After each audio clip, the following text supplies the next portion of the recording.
Welcome to the Deep Dive. Today, we're going to dig into Austin, Texas, specifically why it's become such a hot spot for the tech industry. Yeah, it's really quite a story. Lots of factors involved. We've gathered some info, and the goal here is to give you a quick rundown on, what's driving this shift, what really makes Austin stand out. It's definitely a mix of things coming together at the right time.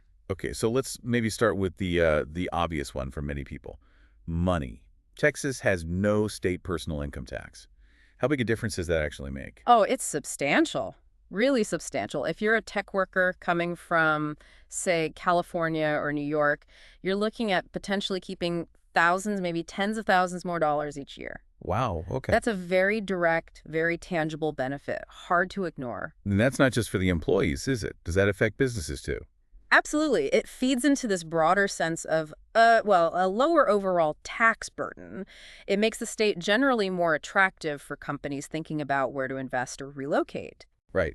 And Austin also had this reputation, historically at least, for being more affordable.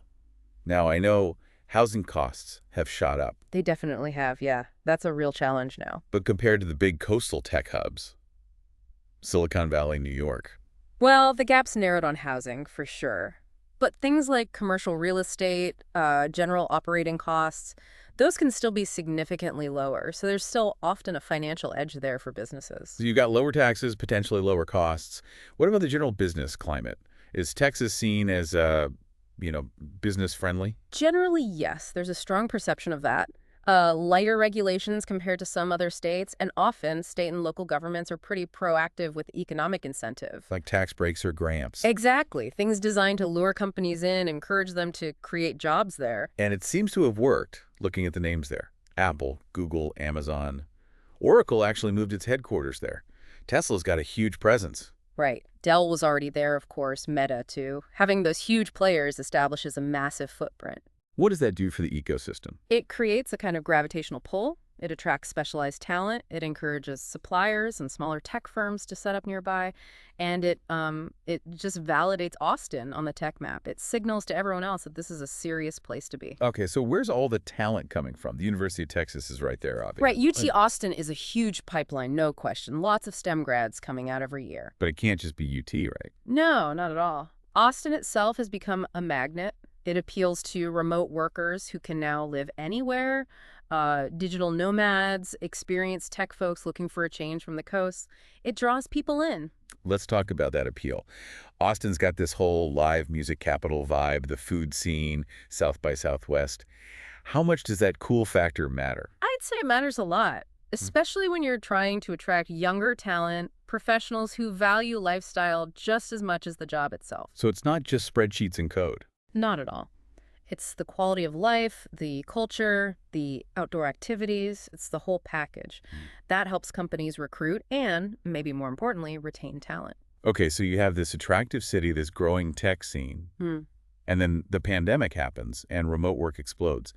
Did that just pour gasoline on the fire? Pretty much, yeah. It removed geography as a constraint for so many tech jobs. Suddenly, you didn't have to live in super expensive San Francisco or New York to work for a top company. And Austin looked pretty good as an alternative. Exactly. Lower costs, great lifestyle. It became a really logical choice for a lot of people who were suddenly free to move. But the city's also been preparing for this, hasn't it? Investing in infrastructure. Yes, that's crucial. You can't just have explosive growth without support. So things like investing in fiber optic broadband, working on transportation issues, expanding the airport, those are all necessary pieces to handle the influx. And it's not just the giants. What about startups? Is Austin a good place for new companies? Oh, definitely. It's consistently ranked as a top city for startups. There's a lot of venture capital activity, incubators like Capital Factory, a real energy around innovation. Sometimes the big companies even spin off new ventures. One last thing, location. Austin's right in the middle of the country. Does that matter? It can, yeah. Logistically, it's an advantage. The central time zone makes it easier to coordinate with both the East and West Coasts, and even internationally. It simplifies operations for companies with a national footprint. So putting it all together, it's like this perfect storm almost. You've got the financial benefits, the business-friendly vibe, the major companies drawing people in, the talent pool from UT and elsewhere, the lifestyle. Right, and then remote work amplifying everything, plus ongoing infrastructure investment and a lively startup scene. It's a confluence of many different drivers. It really makes you think, though. Is Austin a blueprint? Mm. Could we see other cities rise like this? And what does this geographic shift mean for the future of tech overall? Where does innovation happen next? That's the big question, isn't it? What are the long-term ripple effects of this decentralization? Something definitely worth keeping an eye on.